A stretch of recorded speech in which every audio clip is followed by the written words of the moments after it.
I did a little experiment with a homeless person, not like on them, it's not like electrodes, with them, voluntarily helped me. Because the whole idea of giving, right? You've all walked down the street and you've all seen someone begging, and you either have or haven't thrown a few pennies in their cup. When you do, you feel good. You bought that feeling. That is a legitimate commercial transaction. You know, commercial transactions are defined as the exchange of consideration. There was an exchange of consideration here. You gave money, you got the feeling of goodwill. You paid for that feeling. If you didn't give money, you either feel nothing or you feel bad. You can't feel good by not giving, all right? You paid for that feeling. So now the question is, how is that person encouraging us to give? The joke is, they act like every corporation in the world. They talk about themselves. Me, me, me, me, me, me, me, right? Like they sit there with their little outdoor advertising, little sign, right? And it says, I'm homeless, I'm hungry, I got 12 kids, I'm a veteran, God bless. They got it all in there. Trying to appeal to somebody, the religious vote, the veteran vote, you know, the child sympathizer, surround yourself with lots of pets, go for that one too. All in an attempt to get something from someone. Takers, not givers, right? All about me. Well, what do corporations do? We've added more RAM, we've added more ROM, we've added more speed. This one's number one. We're the biggest, we're the best. We've been around since 1969. We're better than them, we're faster than them. We're more efficient than that one. Me, me, me, me, me, me, me, me, me, me. And so even if we buy their product, guess what? We don't really feel much. So I did this little experiment. I found a nice homeless lady on the streets of New York who's willing to help out. And I learned that with her sign, which was pretty typical, I'm homeless, I'm hungry, blah, blah, blah, she makes between $20 and $30 a day for a day's worth of work, 8 to 10 hours of sitting there selling goodwill. 8 to 10 hours, she'll make $20 to $30. $30 is considered a good day. I changed her sign, and the new sign made her $40 in 2 hours. And then she left. It's one of the reasons she's homeless is because she's decided that she only needs $20 to $30 a day to live. If she stayed, she would have made $150. The point is she made $40 in 2 hours. What did the sign say? The sign said, if you only give once a month, please think of me next time. It has nothing to do with the taker. It has everything to do with the giver. And what are the objections people give when they don't give? I can't give to everyone. How do I know that they really need it? And so I address both those concerns. I know you can't give to everyone. So if you only give once a month, my cause is legitimate. I will still be here when you're ready to give. $40, 2 hours. Make it about them, not about you. The fact of the matter is 100% of customers are people. And 100% of clients are people. And 100% of employees are people. I don't care how good your product is. I don't care how good your marketing is. I don't care how good your design is. If you don't understand people, you don't understand business. We are social animals. We are human beings, and our survival depends on our ability to form trusting relationships. Did you ever watch Deadliest Catch on the Discovery Channel? I was flipping through the channels one night, and Deadliest Catch came on. And on this episode, just random, they were in a huge storm. Now, for those of you who don't know Deadliest Catch, they take these crab fishing boats out in the Bering Sea, which is like terrible, and they put cameras on them, and we watch, right? The reason that's, I guess, significant is because these crab fishermen have, I think, one of the top 5 deadliest jobs in the world. You know, I don't know what the exact number is, but dozens of fishermen die every year doing this. So they have cameras only on 5 or 6 of the ships, even though there are many, many, many ships that go out fishing every season, and they don't really come into proximity with each other because, you know, the ocean's huge, and they usually sabotage each other and give each other false information because they're all competitors. They're all looking to get the crabs and, you know, make sure that they find them and somebody else doesn't. And, you know, it's business, right? It's just business. It's okay. We all do the same thing in our own companies. And in this one episode, this big, huge storm was so violent that they had to bring all the pots, which are the big cages that they catch the crabs in. They had to bring all the pots back on the boat and wait out the storm. And just by dumb luck, one of the boats that had cameras on it was in proximity of a boat that didn't have cameras on it. And so they had secured all their pots on the deck, and so they started filming the other boat.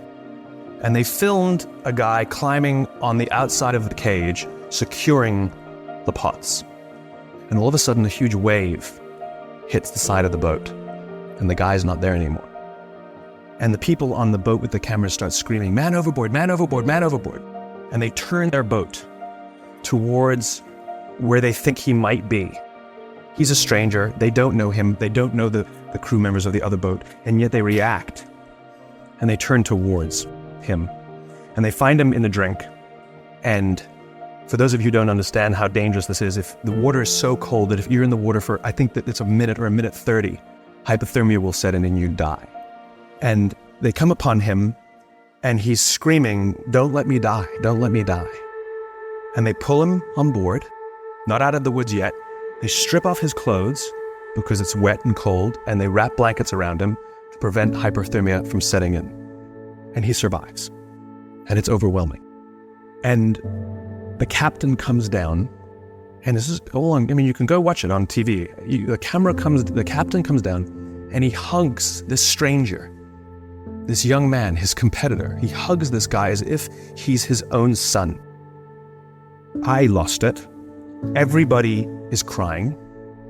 And you realize what happened here was a human interaction. And the reason they risk their own lives to help this other person, even though they spend every other day trying to get ahead and sabotage, is because at the end of the day, they're all crab fishermen. And they know something about each other. And they know something about the risk that they all take to do this. And when push comes to shove, they will put themselves out there to help each other for no other reason than they get it. They're one of the same. I will promise you that every single member of that crew that day went home with a feeling of fulfillment. I promise you that every single person on that crew that day felt more good in their hearts and in their jobs than the richest days that they've ever pulled in. My question is what are you doing to help the person next to you? Don't you want to wake up and go to work for the only reason that you can do something good for someone else? Wouldn't you want them to do that for you? By ourselves as individuals, we are not very good. We cannot lift heavy weights by ourselves, and we cannot solve complex problems by ourselves. But in groups, we are remarkable. And so all of this stuff, whether it's life, whether it's whatever your job was in the service, whatever your job is out of the service, whether it's finding a new job, whether it's making your way, finding out sort of what your passion is, all of these things are incredibly difficult. They're all incredibly complicated. And the person who thinks that they can tackle any of these problems by themselves is a fool. Plain old, you're a fool. You cannot. I'm going to tell you, you cannot do it alone. And so asking for help is perhaps the greatest single thing anyone can ever learn, especially where everything is new and the stresses are different and often feel overwhelming and scary, totally unfamiliar. And the longer you are in the service, the scarier it is. Because you had 15 years doing one thing, knowing one thing, learning a culture, and now not only is it new, people don't even understand what you did and what you know. The military is one of the most misunderstood cultures in the world. It's so closed and insular that people just don't know it. So you're dealing with that as well. And so to ask for help in any form is brilliant. This is the single thing that completely transformed my own culture. I had a small business. I quit my job and started my own marketing consultancy a bunch of years ago. And for a few years, I ran on force of personality, and it was great. But then if you have a little bit of success, force of personality doesn't work anymore. And all of a sudden things started crashing in around me because I couldn't do it all. And I thought I had to know all the answers. And if I didn't, I pretended that I did, because I thought that's what I had to do. And I learned the very, very hard way, where it was a dark period that I had to learn to ask for help. And it turns out I was surrounded by people who wanted to help me. They just didn't, because they didn't know I wanted it or needed it. And it was the willingness to ask for it or accept it that transformed my life and put me on the path that I'm on now. Now I'm really open about it. I can tell you stuff I'm really good at, and I'll tell you I'm good at that. And I'll tell you I am not good at that. I need help with that. If I'm struggling or if I'm stuck, if I'm confused, I say, can I ask you? I call up friends. I call up people mentors and say, I need your help. Can you help me? And here's what I've learned about the building of trust. We don't build trust by offering people our help. We build trust by asking people for help. That's what actually creates trust, because it's an expression of vulnerability, right? It allows people to offer us safety and protection. And that's an act of service for the other person. Listening is a trust-building exercise, right? Take it down to a personal relationship. If you've ever had a romantic relationship, a loved one, right? Making someone feel heard doesn't mean you're wrong. Saying sorry doesn't mean you're wrong. It just means you take accountability for your actions. And I think it is important that when somebody objects to vaccination, that we don't demonize or villainize them, but we attempt to hear them, make them feel heard. Doesn't mean we have to agree, but they have to feel heard. And, listening is not hearing the words. It's making the other person feel that they were heard. We don't get to decide when hearing has happened, when listening has happened. They do. And by the way, it's not 100% successful either, because some people are just hell-bent on, but that's a minority. And so I think the exercise is sitting down with people and say, tell me what you're going through. Tell me what you're afraid of. I want to understand, because we're trying to make everyone safe. I want to hear what your thing is, and let them tell their story. We have no answers. We're not there to object. We're not there to react. We're not there to fix or tell them that they're wrong. Women are better than this than men. And I think that has to happen. And it can happen simultaneously. They're not mutually exclusive. I'll give you one example, which is I have a friend who refused to get vaccinated. And I sat down with her and I said, tell me your reasoning, right? She goes, well, this new technology, we don't know, it hasn't been out long enough. We don't know. So what I hear is fear of the unknown, okay? I go on. And I let her talk and say her thing and explain all the things. And I simply said, so you're afraid of the mRNA technology, right? Yes. I don't want them screwing with my DNA. I said, well, just so you know, it's 20-year-old technology. But then I found something I could agree with her. But you're right. It is the first time it's been commercialized. You're absolutely right. That's the first time we've put it in the market. So I affirmed her fear. And then I said, do you get flu shots every year? She goes, I do. I said, okay, Johnson & Johnson is a good old-fashioned flu shot. It's a different technology. It's not mRNA. So you're 100% right. If you're afraid of the new technology, don't get Moderna or Pfizer. But Johnson & Johnson it's just like a flu shot. It's the same old tech. And she went, it is? And it is. She went and got a Moderna shot.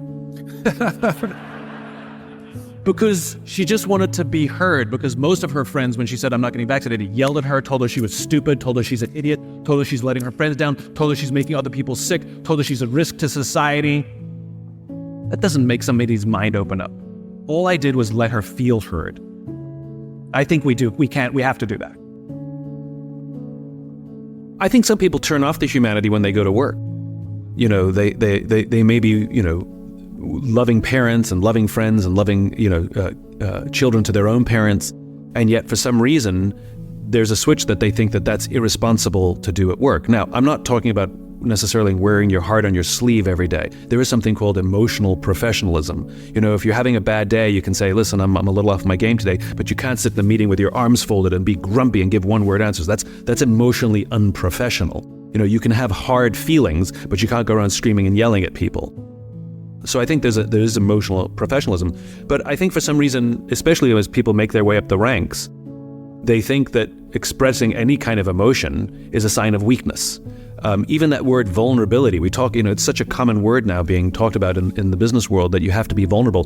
To this day, it makes some people feel very uncomfortable. I don't want to be vulnerable. Well, all vulnerability means is saying things like, I don't know, or I need help, or I'm overwhelmed, or can you help me do this because I don't know how to do this, or I've been promoted to a position where maybe I need more training. And the reason we're afraid of saying that is for fear that it makes us look weak, which will then damage our careers. The reality is the total opposite. By saying I don't know means someone can help us. But instead we choose to lie, hide, and fake very often, which eventually gets revealed. Enough stress piled on, and that lying, hiding, and faking collapses either professionally or personally. We either feel the stress or the projects that we're working on start to go haywire. And very often when we get to those points, everybody knows anyway. And the amazing thing that I've learned is when you say, can somebody help me? We're surrounded by people who would love to help us. They just didn't think we needed it because we acted as if we didn't. So I think a large part of it is quite frankly fear. Fear that if I express these things, that people will think I'm not qualified for my job. The opposite is true. And remember, when you are in a position of leadership, you don't actually have to be better at doing the job that the people you lead. You have to be responsible for taking care of them to make sure they're good at their job. But for some reason, we think that I have to be better than you at your own job because I'm the leader. Completely false. I just have to make sure that you're equipped, you have the tools, the training, and the psychological safety to be the best you can be, even if it's better than me. Success is an elusive thing, right? What is it? And I think it's very interesting that if most people can't define success, well, it means you made X amount of dollars. But if you make X amount of dollars but you spend more, are you successful? Or, well, it means you come home happy every day. Okay, how do you know when you're happy, So I think success is a funny thing, which is we all seem to pursue it, but we don't know how to measure it or actually how to define it. So how do you pursue something that you can't measure? Fascinating. So when people say to me, how do you measure success? The question we all have to ask ourselves, am I successful? I don't know. I mean, I had a good year last year. And what does that mean? Does that mean I made a lot of money? Does that mean I was really happy? Oh, I'll let you decide, right? Right. Maybe neither, maybe both. I had a good year last year, but am I successful? And the answer is no. I don't feel I am, because I'm trying to build a world that doesn't exist yet. I'm trying to build a world in which 90% of people go home at the end of the day feeling fulfilled by the work that they do. So I definitely took a big step forward towards that goal, but I'm still so far away. So somebody said to me, then how do you know if you're successful? And the answer is, if it can go by itself. And so what is more interesting to me as a measurement of success is not the markers per se. It's not the financial goal or the size of the house that you want to buy. Those are nice things, go for it. But those are not measurements of success. Those are just nice things to collect along the way. For me, it's momentum. I want to measure momentum, which is, when something is moving and you start to see it lose momentum, you're like, uh-oh, give it a push, because if you don't give it a push, it's going to stop. And an object in stasis is much harder to get going. It requires a lot more energy to get something started than it does to keep it going, right? And so if you don't let it stop and you can keep it going, it's this, it still might slow down there, but you can get it going again much easier. And for me, the opportunity is to get the ball rolling faster and faster and faster and faster and faster and bigger and bigger and bigger. It's like a snowball. And my responsibility is, because it's not rolling downhill yet, it's not on automatic yet, I need to still keep it going to find that critical mass where it can go. And at the point it can go by itself without me, then I will find something else to do. And that may not happen in my lifetime. I think we must all stop measuring promotions, salaries, and these things, but rather measure the momentum of your career. Does my career have momentum? Can I see it moving in the right direction? Can I see it gathering moss?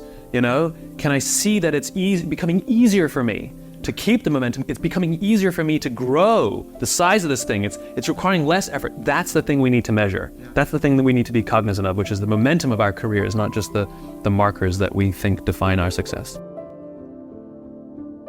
Dopamine is the feeling that you found something you're looking for, or that you accomplished something you set out to accomplish. So that feeling you get when you cross something off your to-do list? That's dopamine. Feels awesome. When you have a goal to hit and you achieve that goal, you're like, yes! You feel like you won something, right? That's dopamine. The whole purpose of dopamine is to make sure that we get stuff done, right? The historical reason for dopamine, we would never eat if we only waited until we got hungry, because there's no guarantee that we would find food. So dopamine exists to help us go looking for food. We get dopamine when we eat, which is one of the reasons we like eating. And so when you see something that reminds you of something that feels good, we want to do the behavior that helps us get that feeling, right? So let's say you're out there going for a walk and you see an apple tree in the distance. You get a small hit of dopamine. And then what it does is it focuses us on our goals. And now we start walking towards the apple tree. And as the apple tree starts to get a little bigger, we feel like we're making progress. You get another little shot of dopamine and another little shot of dopamine until you get to the tree and you're like, yes! Okay, this is why we're told you must write down your goals. Your goals must be tangible. There's a biological reason for that. We're very, very visually oriented animals. You have to be able to see the goal for it to biologically stay focused, right? If you don't write down your goals, if you can't see your goals, it's very hard to get motivated, to get inspired. For example, think about corporate visions, right? A corporate vision has to be something we can see, right? That's why it's called a vision. You can see it, right? To be the biggest, most respected, to be the fastest growing are not visions. They're nothing, right? What does that even look like? Respected by whom? Your mother? Yourself? Your friends? Your shareholders? Who knows? What's the metric? Dunno. It's amorphous, doesn't motivate us. Just like I can't tell you, you will get a bonus if you achieve more. You're gonna ask me, how much more? I'm gonna say, more. Doesn't work. You need a tangible goal. You need a tangible goal, right? Here's a great vision. Martin Luther King, I have a dream that one day little black children and little white children will play on the playground together and hold hands together. We can imagine that. We can set our sights on that. And every time we achieve a goal and achieve a metric and achieve a milestone that makes us feel like we're making progress to the vision we can see, we keep going and going and going until we achieve something remarkable. You have to be able to see it. Dopamine. Like I said, dopamine is the feeling you get when you set out to find something you're looking for as well. Talked about the to-do list. I came home from a trip just a couple days ago and I had a bunch of errands to run and I wrote down a little list of things I had to do and off I went, right? And I was walking past something, I remembered, I have to do that, and I hadn't written down on my to-do list. So I went in and finished what I needed to do, and then when I came out, I then wrote it on my to-do list and then crossed it out. Because I wanted the dopamine. Feels good. Dopamine comes with a warning. Dopamine is highly, highly, highly addictive. Here's some other things that release dopamine. Alcohol, nicotine, gambling, your cell phone. Oh, you think I'm joking? Okay, we've all been told that if you wake up in the morning and you crave a drink, you might be an alcoholic. Well, if you wake up in the morning, the first thing you do is check your phone before you even get out of bed, you might be an addict. If you walk from room to room in your own apartment holding your telephone, you might be an addict. When you're driving in your car and you get a text and your phone goes beep, we hate email, true. We love the beep, the buzz, the ding, right? You'll be there in 10 minutes, and yet you have to look at it right now. You might be an addict. And even if you read it and it says, are you free for dinner next Thursday? And you have to reply immediately, you can't wait the 10 minutes, you might be an addict. And for all you Gen Ys out there who like to think that you're better at multitasking because you grew up with the technology, then why do you keep crashing your cars when you're texting? You're not better at multitasking, you're better at getting distracted. In fact, if you look at the statistics, ADD and ADHD have, diagnoses of ADD and ADHD have risen 66% in the past 10 years. Okay, ADD and ADHD is a frontal lobe disorder, right? Are you telling me out of nowhere 66% of our youth has the frontal lobe problem? Where did that come from? No, it's a misdiagnosis, right? What are the symptoms of a dopamine addiction to technology? Distractibility, inability to get things done, easily distracted, shortness of attention. It's all the same things, so we misdiagnose things. It's the addictive quality of dopamine. We can also get addicted to performance in our companies when all they do is give us numbers to hit, and a bonus you get, and a bonus you get, and a bonus you get. All they're doing is feeding us with dopamine, and we can't help ourselves. All we do is want more. It's no surprise that the banks destroyed the economy, because one of the things we know about dopamine addict is they will do anything to get another hit, sometimes at the sacrifice of their own resources and their relationships. Ask any alcoholic, gambling addict, or drug addict. Ask them how their relationships are doing and if they've squandered any of their resources. It's an addiction. Dopamine is dangerous if it is unbalanced. It is hugely helpful when in a comfortable and balanced system, but when unbalanced, it's dangerous and it's destructive. You cannot have innovation or progress without failure. It doesn't exist. And if you truly aren't failing as you're trying to innovate, then you're probably not pushing very hard because you haven't broken anything. You're making very, very safe choices. We could never put a person on the moon without a bunch of rockets blowing up first. Like, of course. I met a CFO once. I asked him the priorities of the company, and he said, efficiency and innovation. And I laughed and said, well, good luck with that. Innovation is inherently inefficient because it requires experimentation, and experimentation requires failure. Much is said about fail fast. I actually don't like the term I think we overuse the term failure. The problem with the word failure is it's like the word cancer. It's too broad. Like if you have stage 4 liver cancer or you have a mild melanoma, those things are both called cancer, but they are clearly not the same thing. And the same thing is when we hear the word failure. Some people think failure means experimentation, but a lot of people think failure means catastrophe. And so when we tell our company, failure is good, fail fast, that literally scares people. We don't want to fail. So I think we need a new word, right? We want to avoid failure. Failure is catastrophic and it should be avoided. But falling, I think we should encourage.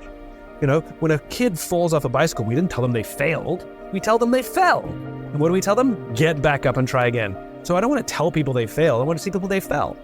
And I want to encourage them to try again and brush off their knees. So I think we should fall and fall often. And I will judge the quality of innovation, not necessarily by if you fell, but how quickly you can pick yourself back up and try again. I think courage is external, right? The reason someone has courage to jump out of an airplane is because there's a parachute on their back. It's the external thing. A world-famous trapeze artist would never try a brand new death-defying act for the first time without a net.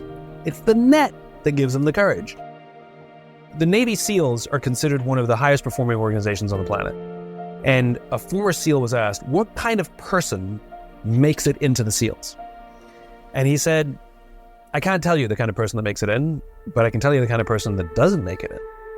He said the star college athletes who have never really been tested to the core of their being, none of them make it in. He said the preening leaders who like to delegate everything, none of them make it in. He says the guys who show up with hulking muscles covered in tattoos because they want to show you how tough they are, none of them make it in. He said some of the guys who make it in are skinny and scrawny. He said some of the guys who make it in, you see them shivering out of fear. He said, but every single one of the guys who makes it in, when they're emotionally exhausted, when they're physically exhausted, when they have absolutely nothing left to give, somehow, some way, they're able to dig down deep inside themselves to find the energy to help the guy next to them. In other words, the reason these organizations and these people have the courage to do remarkable things is not because of their internal strength. It's because they have the absolute confidence that there is someone to the left of them and someone to the right of them that cares about them. And they all know that.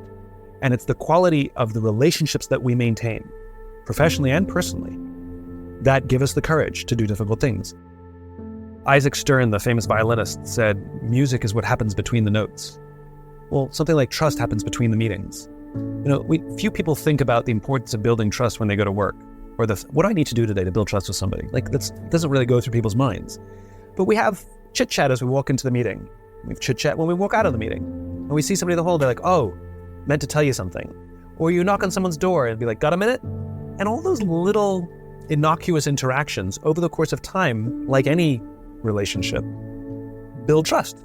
It's about setting up the computer, setting up Zoom and having a work session with somebody. We're not working on the same thing, but I want to work with somebody, a work buddy, or having a lunch with somebody over Zoom, or a Monday morning huddle where we talk about what's on our heart and minds, but we do not talk business on purpose, or Friday cocktails that are just voluntary. But the most important one is to just pick up the phone and call people and say, how are you? That level of empathy. Just check in on someone. And I think we neglect it because we get mired in the day-to-day. But, if you're organized or disorganized, literally keep a list of your team on a little card next to your computer and just, go through it. And have I called this person in a while and talked to this person? I'm just going to call and check in. It doesn't matter if something's wrong or not wrong. Just check in on them. Don't wait for something to break, and let people know that that there's connection and there's a way to reach out and say, I need help. And the most important thing is for leaders to be honest and open about their need to ask for help. And that'll work.